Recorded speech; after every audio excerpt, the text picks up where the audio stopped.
नमस्कार साथियों। कबीरदास जी की साखियों का अपन अध्ययन कर रहे थे। आगे लेते हैं।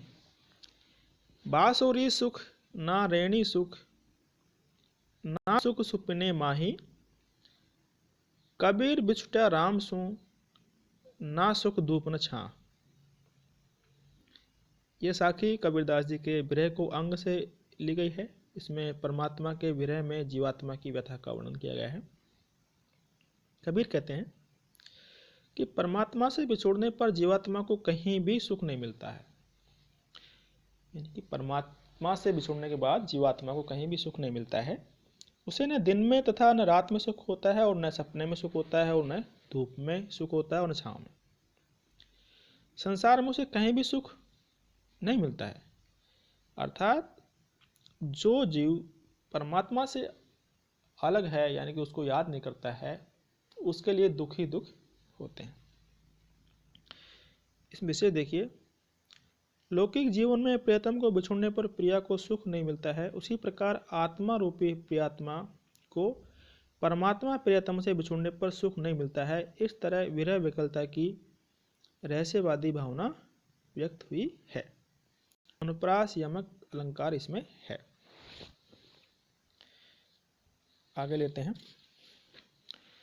मुआ पीछे जिनी मिले मिले, मुआ पीछे जिनी मिले कहे कबीरा राम, पाथर घाटा लो सब तब पारस कोणे काम। पाथर मतलब पत्थर, लोहा मतलब लोहा, और घाटा मतलब समुद्र। प्रस्तुत साखी में कबीर दास जी ने ईश्वर प्रेम कहीं धूमिल न पड़ जाए, इसकी वंदना की गई है। कबीरदास जी कहते हैं कि हे राम, मरने के बाद मुझे दर्शन देने मत आओ, मेरे मरने से पूर्व भी आओ, तभी मेरी उत्कंठा पूर्ति हो सकेगी। यानी कि एक तरह से भगवान पर आक्षेप किया गया है, व्यंग किया गया है कि भाई मरने से पहले ही आप मुझे दर्शन दो, मरने के बाद कुछ नहीं।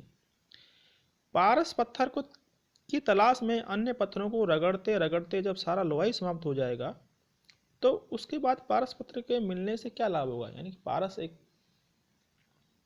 पत्थर होता है जो कि लोहे के संपर्क में आने से लोहा सोना बन जाता है। तो जब उसको तलाशते तलाशते जब पूरा लोहा ही समाप्त हो जाएगा, तो फिर पारस मिलने से क्या लाभ है।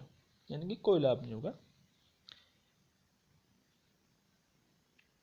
पारस पत्थर लोहे को सोना कर देता है, परंतु सारा लोहा समाप्त हो जाने के बाद यदि पारस पत्थर मिले तो उससे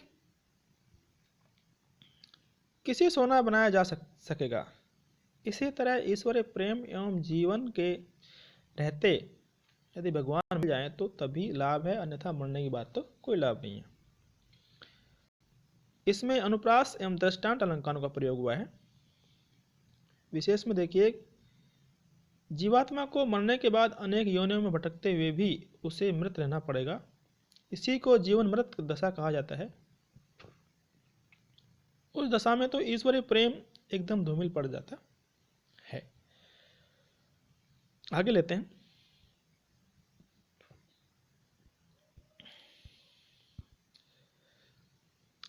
यहू तन जालो मसी करूं, ज्यों धुआं जाय सरग्गी, मति वे राम दया करे, बरसी बुझावे अग्गी। जालो मतलब जलाऊं, मसी मतलब शाही, और बरसी मतलब प्रेम रूपी वर्षा। प्रस्तुत साखी में कबीरदास जी ने प्रियतम परमात्मा की विरह वेदना में शरीर को जला डालने की अभिलाषा का वर्णन किया है। यानी कि परमात्मा प्रियतम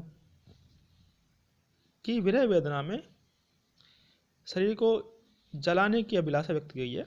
कबीरदास जी कहते हैं कि मेरे लिए ईश्वर का विरह इतना असह्य हो गया है, कबीरदास जी कहते हैं यानी जीवात्मा, कि मेरे लिए ईश्वर का विरह इतना असह्य हो गया है कि मन में आता है कि इस शरीर को जलाकर शाही अर्थात काली राख कर दूं, ताकि इसका धुआं स्वर्ग तक पहुंच सके।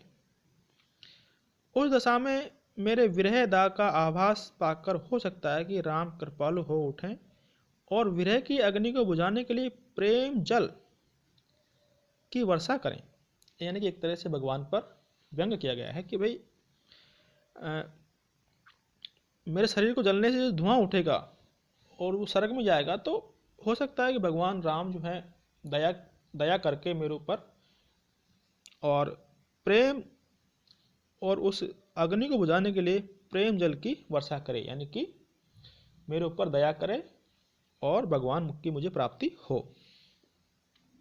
इसमें विशेष देखिए, वह राम में व्यंग्यार्थ निहित है कि वे भगवान सदा अपने भक्तों पर कृपा करते रहते हैं। इसमें सामाजिक आस्था का भाव है। इसमें विप्रलंब श्रृंगार है, अनुप्रास एवं अतिशयोक्ति अलंकार है। आगे देखिए, जिही सारी मारी कहानी सो सर मेरे मन बसा, तीही सारी अजो मारी सर बिन सच पाऊं नहीं। इसमें ईश्वर की प्रेम पीर को भी आदरास्पद बताया गया है। कबीरदास जी कहते हैं, कबीरदास जी के वर्णानुसार जीवात्मा कह रही है कि परमात्मा प्रियतम ने जिस प्रेम बाण को कल मारा था, जीवात्मा कह रही है कि परमात्मा प्रियतम ने जिस प्रेम बाण को कल मारा था वह मेरे मन में बस गया है, अर्थात वह मुझे अच्छा लग रहा है। हे प्रियतम, वही बाण आज फिर मार दो, क्योंकि मेरा हृदय इस प्रेम बाण के बिना शांति नहीं पा रहा है।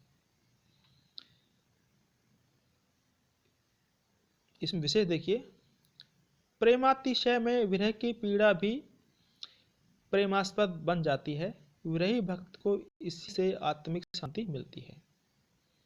इसमें यमक अलंकार का प्रयोग हुआ है।